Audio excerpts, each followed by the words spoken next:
Introducing to you Banjo, the blue-tongued skink from Miller Park Zoo, and with him is Jeff Bakken, zoo instructor. How are you? I'm great. How are you? Good. Tell us about your role over at Miller Park Zoo. So my role is to educate students. So we have groups of students that come in to Miller Park, and we will bring animals and show them animals and educate them about animals. We also do Zoo to You programs where we go out in the community to zoos or to schools and camps and other organizations to teach them about our animals.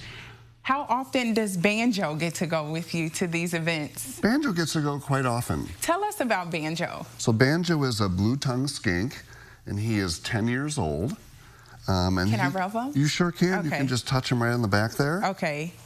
Okay. Oh, nice, and it's like a comforting feel. Yeah, it's very smooth. People really like it. And like glossy. It's almost like you can feel the gloss. I feel a little bit of sand on my hands after rubbing him. Does he live in sand? He lives in sand and bark and other things that might be on his skin. Okay, and then how does Banjo protect himself, or any other blue-tongued skink? How do they protect themselves? Blue-tongued skinks are really cool. So there's a couple different ways they protect themselves.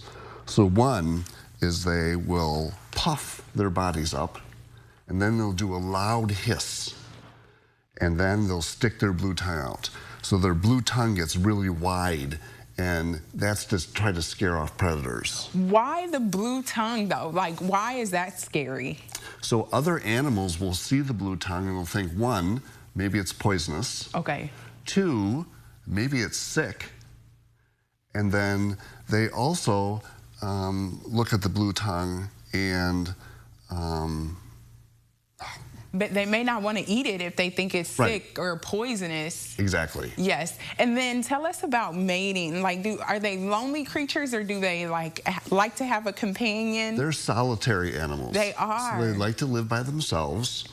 And then the only time they get with another skink is when they're mating. Oh. And blue-tongued skinks are ovoviviparous. What does that mean?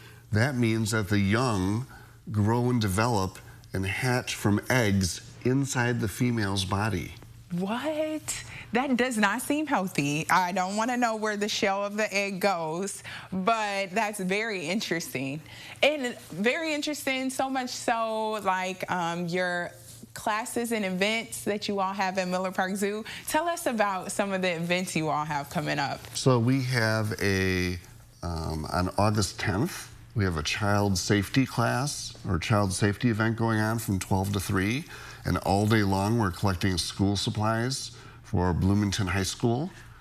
And then on August 12th, we are doing a mini golf for conservation. It's a twilight event from 6 to 9 p.m. And that is $7 for each individual.